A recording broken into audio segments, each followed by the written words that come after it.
Oke. Assalamualaikum warahmatullahi wabarakatuh. Sebelumnya perkenalkan nama saya Muhammad Yusman, NIM 44 dari kelas Tartis Biologi B semester 3. Di sini saya akan menyampaikan tentang materi kewajiban terhadap jenazah, di mana tugas dari mata kuliah praktik ibadah dan tahfidz. Langsung saja materi yang pertama yaitu tentang pengurusan jenazah. Untuk pengurusan jenazah ini merupakan sebuah adab yang terdapat dalam agama Islam yang telah ditentukan oleh Nabi Muhammad SAW kepada seluruh umatnya, sebagaimana dalam hadisnya yang telah diriwayatkan oleh Imam Bukhari, Muslim, dan Abu Daud dari Abu Hurairah yang bunyinya hakul muslimi ala muslimi sittun idza laqitahu fasallim alaihi wa idza ada'aka fa'ajibhu wa idza stansahaka fansahhu wa idza atasa fahamidallah fasammithu wa idza marido fa'udhu wa idza mata fatafatbahu, yang artinya hak orang muslim terhadap muslim lainnya yaitu ada 6 ayat, yaitu apabila kamu bertemu dengannya hendaknya mengucapkan salam kepadanya, apabila ia mengundang penuhilah undangannya, apabila ia meminta nasihatmu nasihatilah, apabila ia bersin lalu memuji Allah doakanlah, apabila ia sakit jenguklah, dan apabila ia meninggal dunia antarkanlah. Oke, selanjutnya dalam mengurus jenazah merupakan suatu kewajiban bagi sesama umat Islam yang mana hukumnya fardu kifayah, atau dengan kata lain, apabila salah seorang di antara kita atau di antara kita dalam suatu daerah itu telah mengurus jenazah tersebut yang meninggal dunia tersebut, maka kewajiban orang lain itu gugur. Dan apabila tidak di daerah tersebut tidak ada yang mengurus jenazah yang meninggal dunia itu, maka seluruh umat Islam yang berada di daerah tersebut mendapatkan dosa. Selanjutnya yaitu adapun kewajiban umat Islam yang masih hidup terhadap saudaranya yang meninggal, yaitu ada 4 macam, yakni kewajiban untuk memandikan jenazah, mengafani jenazah, menyolatkan, dan menguburkannya. Kemudian yaitu tentang hal-hal yang harus dilakukan ketika orang tersebut meninggal dunia atau jenazah yang sesudah meninggal dunia, yaitu yang pertama yang harus dilakukan yaitu ialah hendaklah dipejamkan atau ditutupkan matanya dan menyebutkan kebaikan, mendoakannya, dan meminta ampun atas dosanya. Yang kedua yaitu hendaklah ditutup seluruh badannya dengan kain sebagai penghormatan kepadanya dan supaya tidak terbuka auratnya. Kemudian yaitu tidak ada halangan untuk mencium mayat bagi keluarganya atau sahabat-sahabatnya yang sangat sayang dan berduka cita sebab kematiannya. Kemudian yaitu yang terakhir yaitu ahli mayat yang mampu hendaklah dengan segera membayar utang si mayat jika ia berutang, baik dibayar dari harta peninggalannya atau dari pertolongan keluarga sendiri. Selanjutnya yaitu tentang bab mengurus jenazah. Yang pertama yaitu tentang memandikan jenazah. Untuk yang memandikan jenazah ini, setiap orang muslim yang meninggal dunia harus dimandikan, dikafani, dan disolatkan terlebih dahulu sebelum dikuburkan. Terkecuali bagi orang-orang yang mati syahid, hukum memandikan jenazah orang muslim menurut jumhur ulama adalah fardu kifayah, sebagaimana yang telah saya jelaskan sebelumnya. Kemudian, adapun dalil yang menjelaskan kewajiban memandikan jenazah ini terhadap yang dari sebuah hadis Rasulullah SAW yang bunyinya wa ani ibni Abbas radhiyallahu anhuma anna Nabiyya sallallahu alaihi wasallam qala fi ladzi saqata an rahilatihi famata, rahu Bukhari dan wa Muslim. Yang artinya yaitu adalah dari Ibnu Abbas bahwasanya Nabi Shallallahu Alaihi Wasallam telah telah menjelaskan tentang orang yang jatuh dari kendaraannya lalu meninggal. Kemudian mandikanlah air dan daun bidara. Hadis riwayat Bukhari dan Muslim. Kemudian dalam bab memandikan jenazah ini terdapat syarat-syaratnya. Yang pertama, syarat wajib bagi jenazah itu untuk dapat dimandikan. Yang pertama yaitu jenazah tersebut beragama Islam. Kemudian bagian tubuh ada bagian tubuhnya walaupun itu lengkap ataupun hanya sebagian saja. Kemudian yaitu jenazah tersebut bukan diakibatkan karena mati syahid ataupun masih janin yang di bawah 4 bulan. Kemudian ada pula syarat-syarat yang harus ada bagi orang yang memandikannya. Yang pertama yaitu muslim, berakal, dan balik. Kedua yaitu berniat memandikan jenazah. Ketiga jujur dan soleh.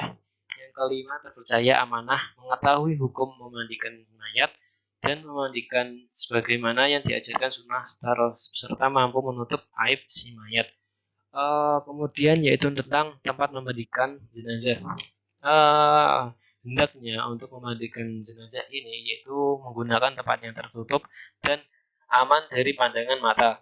Bisa di dalam rumah ataupun di halaman rumah namun diberi penutup atau penghalang.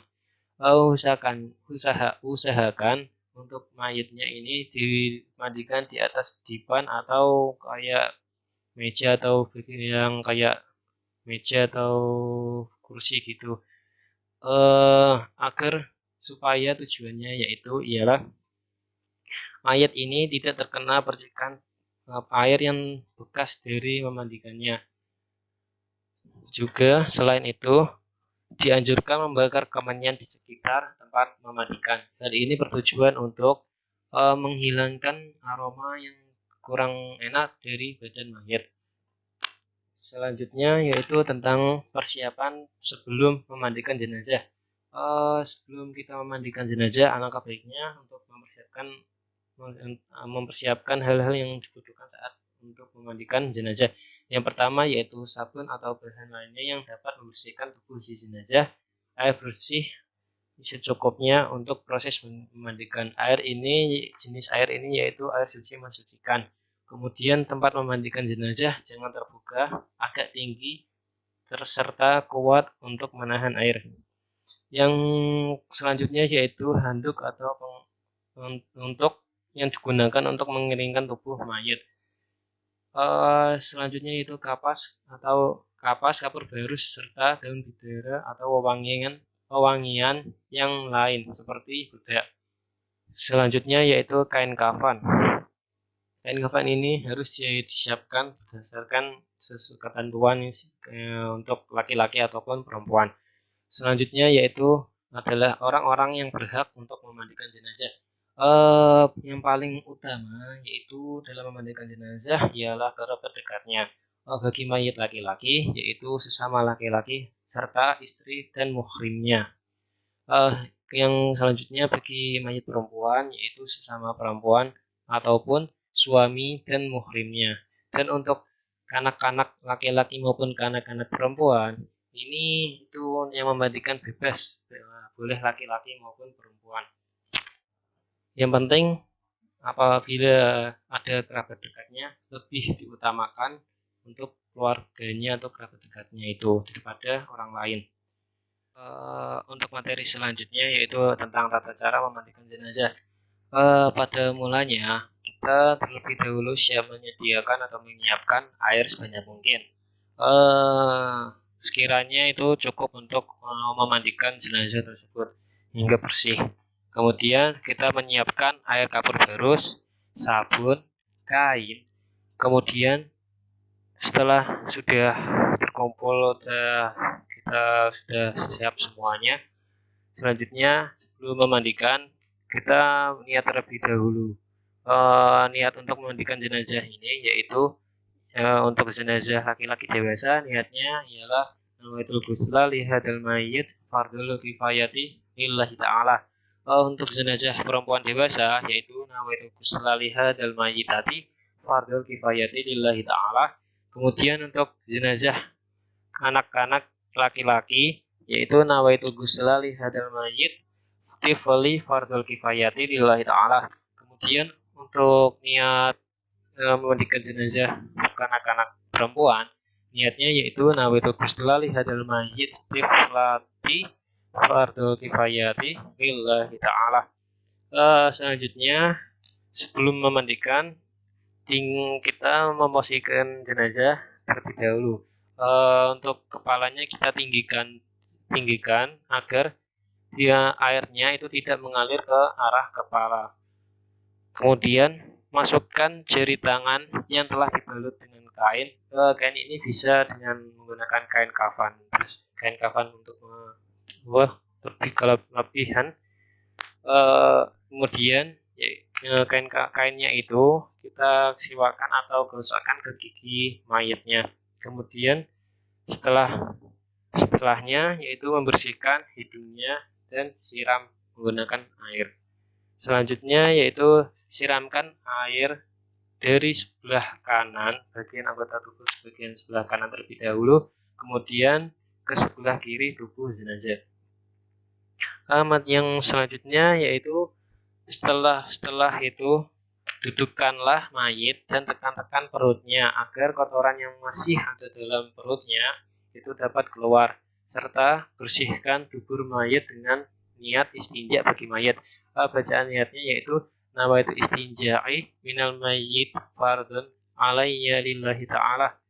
Dan ketika membersihkan auratnya, hendaklah tangan orang yang memandikan dilapisi dengan kain ataupun boleh dengan sarung tangan. Sarung tangan boleh, dan juga sarung tangan yang kayak kain kayak karet itu juga boleh. Kemudian untuk karena hal tersebut itu menyentuh auratnya itu merupakan haram, menyentuh langsung itu haram. Selanjutnya yang cara memandikannya selanjutnya itu adalah mengambilkan wudhu bagi si mayat dengan bacaan nawaitu wudu'a li hadal mayit lillahi ta'ala.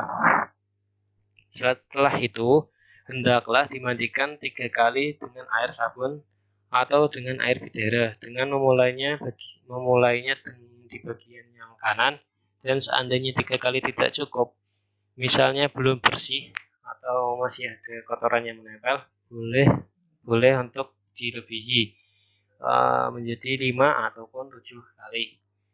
Selanjutnya yaitu selanjutnya jika telah selesai memandikan mayat atau jenazah, hendaklah tubuhnya dikeringkan dengan menggunakan kain ataupun handuk yang bersih agar nantinya saat dikafani itu kain kafannya tidak basah. Kemudian ditaruh di atas kain kafan tersebut yang telah dilapisi minyak wangi, atau kayak kapur garus gitu boleh, bisa. Selanjutnya yaitu tentang bab mengkafani jenazah. Pada mengkafani jenazah ini merupakan menutupi atau membungkus jenazah dengan sesuatu yang dapat menutupi tubuhnya walaupun hanya sehelai kain. Dalam sebuah hadis riwayat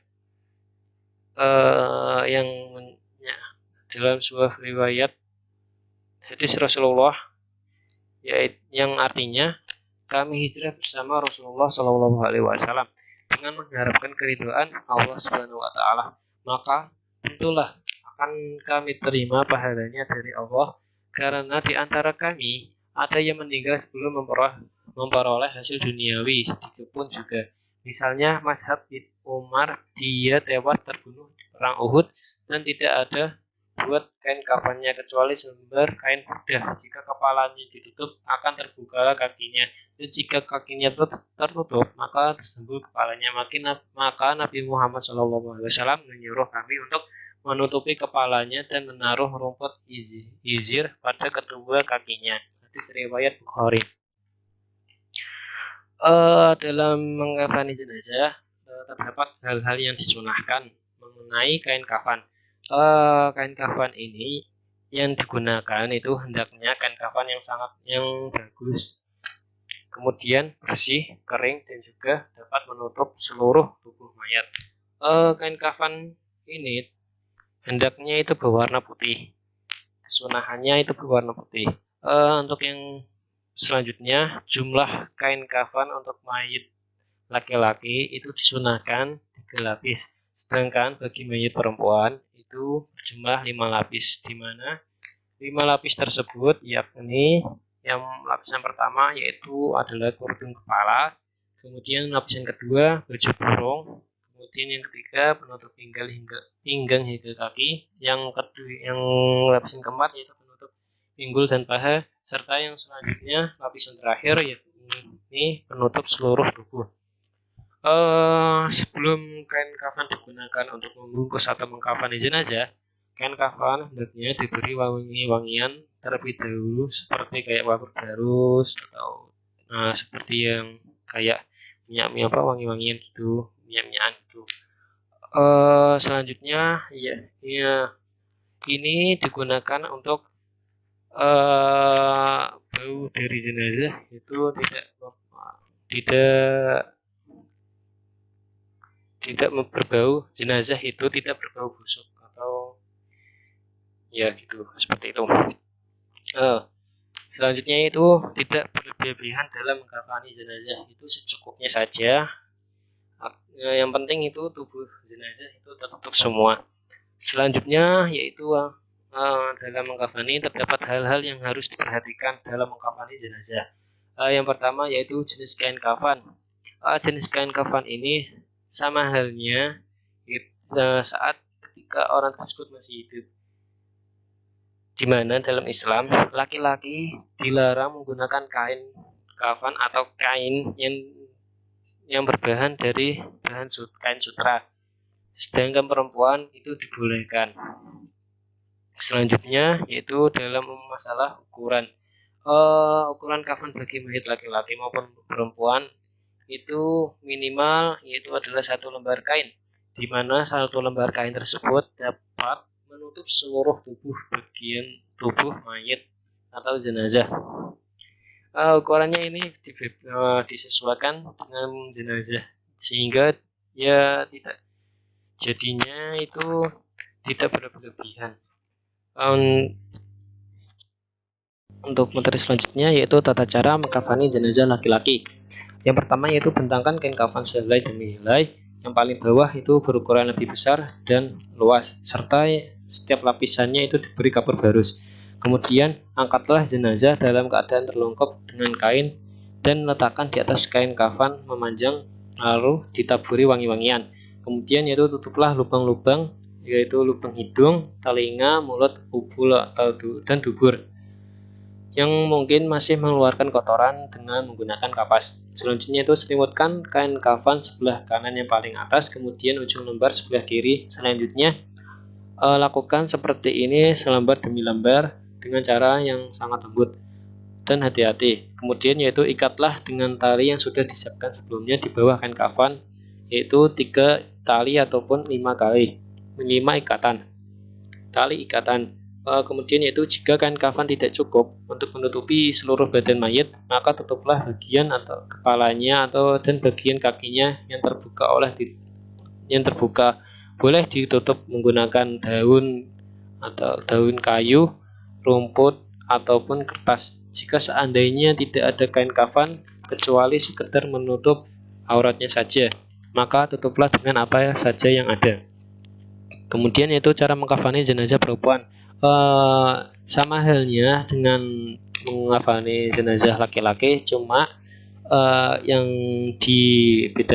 membedakan yaitu yang pertama menutup jenazah dengan kain pembungkus pada kedua pahanya, kemudian memakaikan sarung, kemudian yaitu memakaikan baju kurung, selanjutnya yaitu mendandani rambutnya dengan 3 dandanan, lalu julurkan ke belakang. Setelah itu memakaikan kerudung dan membungkus dengan lembar kain terakhir dengan cara menemukan kedua ujung kain kiri dan kanan lalu digulung ke dalam. Kemudian ikat dengan tali pengikat yang telah disiapkan, yaitu berjumlah 3 ataupun 5 ikatan tali. Selanjutnya itu mensolatkan jenazah. Untuk mensolatkan jenazah ini terdapat hukum, yaitu hukumnya fardu kifayah, di mana untuk mensolatkannya ini yaitu dianjurkan oleh orang laki-laki selagi ada orang laki-lakinya tersebut, dan yang laki-laki ini yaitu dianjurkan yang sudah balik. Selanjutnya itu tempat sholat jenazah. Untuk tempatnya yaitu di mana saja boleh, asalkan tempatnya itu suci dan juga bersih. Dan untuk tempat yang disunahkannya yaitu di musola ataupun di masjid. Dalam mensolatkan jenazah itu untuk bentuk shafnya disunahkan oleh Rasulullah SAW yaitu 3 shaf. Apabila jamaah sholat jenazah ini sedikit, maka diusahakan untuk membentuk 3 shaf. Kemudian yaitu posisi mayat dan orang yang menyolati. Apabila laki-laki, maka kepala mayatnya itu diletakkan di bagian selatan. Kemudian untuk posisi imamnya itu di dekat atau di sejajar, di dekat di belakang dekat kepala ataupun pundak mayat laki-laki. Kemudian untuk mayat perempuan, kepalanya itu ditaruh di utara. Selalu untuk posisi imamnya yaitu di dekat pinggul ataupun perut dari jenazah perempuan tersebut. Untuk hukum dari makmum masbuk yang tertinggal, apabila misalnya yaitu ketika imam sudah takbir keempat dan makmum baru datang, maka segeralah makmum itu memulai takbir dengan takbir pertama, yaitu membaca surat Al-Fatihah. Apabila sudah selesai, imamnya itu salam, maka makmum masbuknya tadi itu melanjutkan takbir kedua, ketiga, dan keempat, dan seterusnya sampai salam, sebagaimana rukun dan bacaan dalam sholat jenazah. Selanjutnya itu syarat-syarat sholat jenazah. Bagi yang menyolati, syarat-syaratnya itu sama seperti sholat yang lain. Yang pertama yaitu sholat jenazah, dalam sholat jenazah yaitu harus menutup aurat serta suci dari hadas besar maupun kecil, suci badan, pakaian maupun tempatnya, serta menghadap kiblat. Sholat jenazah baru dilaksanakan apabila jenazah ini sudah dikafani, sudah dimandikan. Selanjutnya yaitu jenazah diletakkan di sebelah kiblat orang yang mensolatkan, kecuali pada sholat jenazah gaib. Selanjutnya yaitu rukun-rukun sholat jenazah. Yang pertama yaitu niat, kedua yaitu berdiri bagi yang mampu, ketiga yaitu takbir 4 kali, yang selanjutnya itu salam. Untuk tata caranya, yang pertama yaitu imam berdiri di depan tentang di kepala mayat apabila itu mayatnya laki-laki. Jika mayatnya itu perempuan, maka imam berdiri tentang di dekat pinggangnya. Kemudian yaitu makmum berdiri di belakang imam bersaf-saf. Apabila jamaahnya banyak itu lebih dari 3 nggak apa-apa, dan juga itu lebih utama. Apabila jamaahnya itu sedikit, maka diusahakan untuk membentuk 3 saf. Setelah safnya teratur, maka niatlah sholat jenazah disertai dengan takbiratul ihram. Untuk niatnya ini untuk mensolatkan jenazah laki-laki, niatnya yaitu usolli hada mayyiti takbirati fardu kifayati lillahi ta'ala. Untuk mayit perempuan, usolli hadhil mayyitati takbirati fardu kifayati lillahi ta'ala. Untuk selanjutnya yaitu takbir 4 kali. Takbir yang pertama itu membaca saat setelah takbir pertama atau takbiratul ihram itu, setelah itu membaca surat Al-Fatihah. Kemudian takbir yang kedua membaca sholawat Nabi, Allahumma sholli ala sayyidina Muhammad wa ala sayyidina Muhammad. Kemudian takbir yang ketiga yaitu membaca doa untuk mayit, Allahumma gfir lahu Untuk laki-laki, Allahumma gfir lahu warhamhu wa'afina wa'fu anhu waj'alni jannata maswahu. Untuk yang perempuan, Allahumma gfir laha warhamha wa'afina wa'fu anha waj'alni jannata maswaha. Untuk takbir yang keempat yaitu kesunahan berdoa yang bacaannya Allahumma la tahrimna ajrohu wa la tahtimna ba'dahu wa gfir lana walahu. Untuk yang perempuan, Allahumma la tahrimna ajroha wa la tahtimna ba'daha wa gfir lana walaha. Kemudian setelah bacaan takbir keempat itu salam. Setelah salam kita berdoa untuk mendoakan mayit. Selanjutnya yaitu tentang menguburkan jenazah. Pada menguburkan jenazah ini, yang pertama pemberangkatan jenazah. Ketika mayit siap diberangkatkan, maka diberikan kesaksian bahwa mayit adalah seorang yang baik. Kemudian apabila mayit itu jelas fasik, maka tidak boleh disaksikan baik. Kemudian yaitu mayit dibawa dengan memakai keranda dan dibawa oleh beberapa orang sesuai dengan kebutuhan, minimalnya yaitu 2 orang. Apabila ada banyak, maka diutamakan berjumlah ganjil. Kemudian mayit diberangkatkan dengan kepala di depan atau menghadap ke arah tujuan atau pemakaman. Kemudian yaitu disunahkan untuk mempercepat langkah kaki dari sekedar berjalan biasa, tetapi tidak dengan berlari. Kemudian yaitu membawa mayat hendaknya dengan sopan dan penuh kehormatan. Selanjutnya yaitu hukum mengantar jenazah ke kuburan, sunnah bagi laki-laki dan makruh bagi perempuan.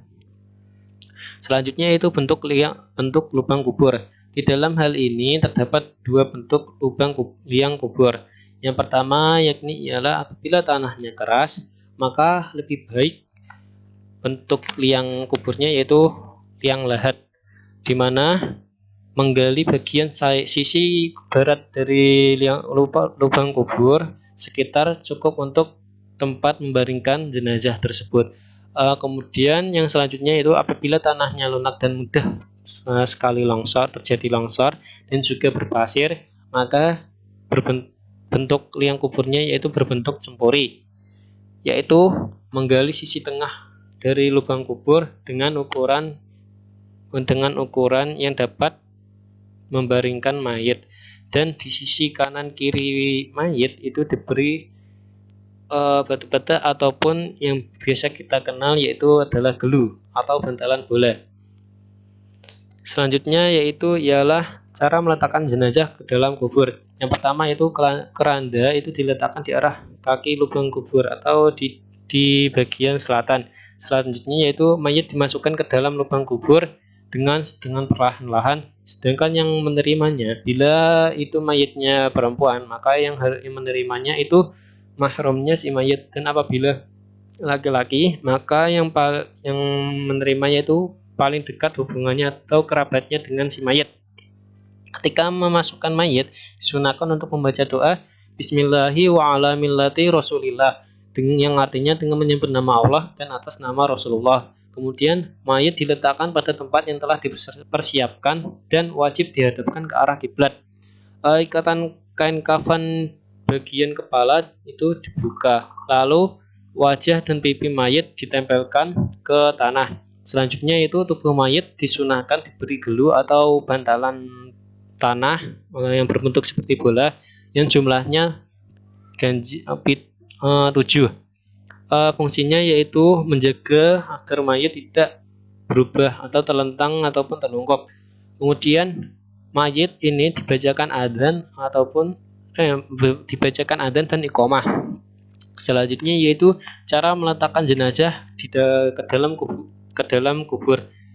Sebelum ditimbun tanah, tubuh mayit ini wajib ditutupi dengan papan kayu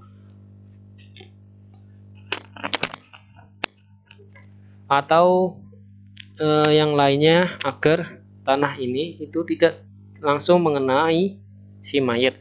Kemudian lubang kubur ini ditinggikan yang telah ditimbun ini ditinggikan 1 jengkal atau sekitar 25 cm. Kemudian timbunan lubang kubur ini itu disunahkan untuk ditanami ataupun diberi bunga. Setelah itu kuburan diberi batu nisan, dan setelah proses penguburan selesai, disunahkan dibacakan talqin dengan bahasa Arab, dan disunahkan diterjemahkan dengan bahasa yang dimengerti oleh para pengantar jenazah. Kemudian yang terakhir yaitu setelah proses pemakaman selesai, para pengantar jenazah disunahkan untuk tidak langsung pulang, tetapi diam dulu sebentar untuk berzikir dan membacakan Al-Quran dan mendoakan si mayat. Selanjutnya yaitu dalam mengantarkan jenazah terdapat etika yang sebagai berikut. Yang pertama yaitu tafakur, yakni meresapi arti dari sebuah kematian. Kemudian yang kedua yaitu berjalan di depan dan juga di dekat mayat. Selanjutnya itu dimakruhkan beramai-ramai dan bersuara keras serta membicarakan masalah dunia. Selanjutnya yaitu disunahkan dengan berjalan kaki. Mengantarkan jenazah ini ke kuburan itu apabila dengan menggunakan kendaraan itu hukumnya makruh. Kemudian mengantarkan jenazah sampai proses penguburan secara sempurna, sebagaimana Rasulullah SAW bersabda, yakni man syahidal janazata hatta yusalliya alaiha falahu qiratun wa man syahidaha hatta tudfana falahu qiratani qila wa mal qiratani qala mislul jabalaini ini muttafaqun alaihi. Barang siapa yang ikut menyaksikan jenazah terus menyolatinya, maka ia mendapatkan pahala 1 qirat. Jika sampai menyaksikan penguburannya, maka orang tersebut mendapatkan pahala 2 qirat. Kemudian Nabi ditanyakan apa maksudnya 2 qirat. Nabi menjawab, 1 qirat itu seperti 2 gunung yang sangat besar. Hadis riwayat Imam Bukhari. Assalamualaikum warahmatullahi wabarakatuh. Perkenalkan, nama saya Muhammad Yusman, NIM 44 dari kelas Latif Biologi B. Di sini saya akan mempraktekkan untuk pembagian kain kafan. Di sini saya akan hanya menggunakan sehelai kain saja. Ini dikarenakan saya tidak punya bahannya, hanya memakai seadanya. Ini dia bahannya. Walaupun ini bukan kain kafan, anggap saja ini kain kafan. Ini sebagai bahan kain kafannya. Selanjutnya karena saya hanya menggunakan hanya segini ya ukurannya, jadi kalau saya bagi menjadi 3 lapis itu kurang, nanti tidak bisa tertutup. Kalau saya bagi segini juga tidak akan tertutup. Jadi itu saya alangkah baiknya hanya menggunakan sambar saja. Ini yang penting itu tubuh jenazahnya itu tertutup semua, walaupun sebenarnya harus disunahkan untuk 3 lapis. Untuk selanjutnya yaitu kita bagi dulu, walaupun ini saya akan menggunakan hanya selapis saja, maka dari kain ini itu kita bagi dulu untuk talinya ya. Kita ambil segini saja sudah cukup. Segini.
Ya. Kita sudah dapat talinya. Selanjutnya kita tata dulu untuk talinya ya. Itu pertama untuk bagian kaki, kemudian bagian tengah. Untuk talinya itu disesuaikan saja dengan panjang dari jenazahnya. Saya di sini menggunakan media sandal guling, jadi hanya segini sudah cukup. Nanti bisa ditata lagi. Oke, selanjutnya kita gelap dulu kainnya.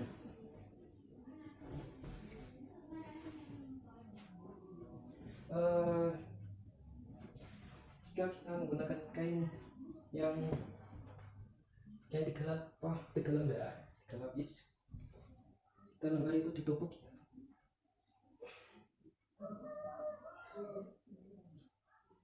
Di sini kain di sini kan sudah seperti ini, satu lembar.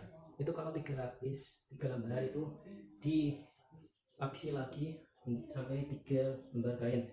Sebelumnya kita kasih dulu kayak bubuk kalau baru situ, kayak sebar-sebar gitu buat dironi.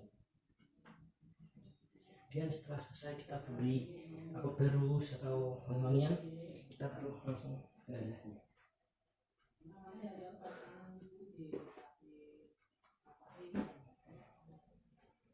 Di sini saya menggunakan media mata guling karena saya tidak punya boneka-bonekaan. Jadi ini sudah cukup kainnya ya, sudah sangat lebar. Jadi walaupun selapis, ini insya Allah sudah menutupi semua. Oke, kita tata dulu mayatnya. Setelah sudah, kita gulung bagian sebelah kiri kain dari sebelah kiri mayat tersebut terlebih dahulu. Nah, seperti ini lebih-lebih ya. Jadi walaupun hanya selapis, ini sudah cukup untuk menutupi jenazahnya. Kita masukkan ke dalam, kita miringkan terlebih dahulu mayatnya. Kita masukkan biar rapi, biar enak, biar tertutup semua. Ini saja selapis sudah bisa. Jadi walaupun selapis tidak apa-apa. Tapi biasanya itu di sini itu 3 lapis. Saya hanya punya kain ini saja, jadi ya gimana lagi. Kita masukkan.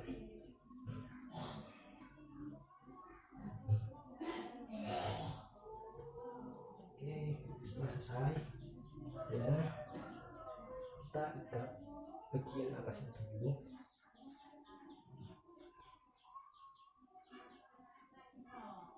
Kita ikat saja, ikat seperti bebas, ikatnya nggak apa-apa. Yang penting nanti waktu saat dimakamkan itu gampang untuk dibuka. Kita ikat, jangan ikat mati ya, nanti waktu dimakamkan nggak bisa dibuka.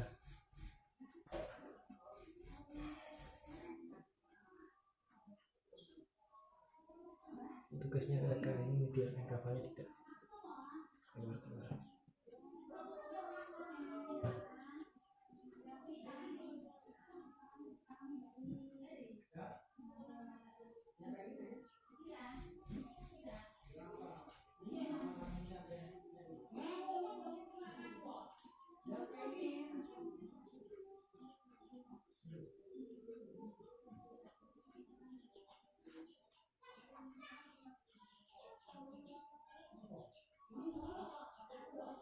Ya, setelah sudah dikafani, ini jenazahnya langsung saja kita taruh ke keranda.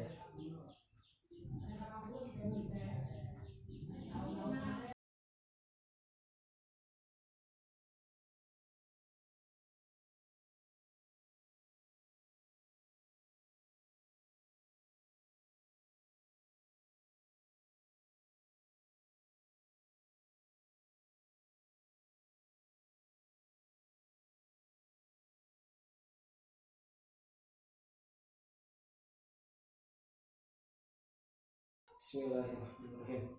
Sholli ala mayyiti takbirati wa fardu kifayati lillahi ta'ala. Allahu akbar. Bismillahirrahmanirrahim. Alhamdulillahirabbil alamin. Arrahmanirrahim. Maliki yaumiddin. Iyyaka na'budu wa iyyaka نستعين اهدنا الصراط المستقيم صراط الذين أنعمت عليهم غير المغضوب عليهم ولا الضالين. الله أكبر. اللهم صل على سيدنا محمد وعلى آل سيدنا محمد كما صليت على سيدنا إبراهيم وعلى آل سيدنا إبراهيم وبارك على سيدنا محمد وعلى آل سيدنا محمد كما باركت على سيدنا إبراهيم وعلى آل سيدنا إبراهيم بالآمين إنك حميد مجيد. الله أكبر. اللهم اغفر له وارحمه وعافه واعف عنه واجعل الجنة مثواه. الله أكبر. اللهم لا تحرمنا أجره ولا تفتنا بعده واغفر لنا وله. السلام عليكم ورحمة الله. السلام عليكم ورحمة الله. Oke, sebelumnya terima kasih banyak atas perhatiannya dan sudah menonton video saya. Apabila terdapat salah kata maupun kesalahan yang baik saya sengaja maupun tidak, saya mohon maaf sebesar-besarnya. Wabillahi taufiq wal hidayah. Wassalamualaikum warahmatullahi wabarakatuh.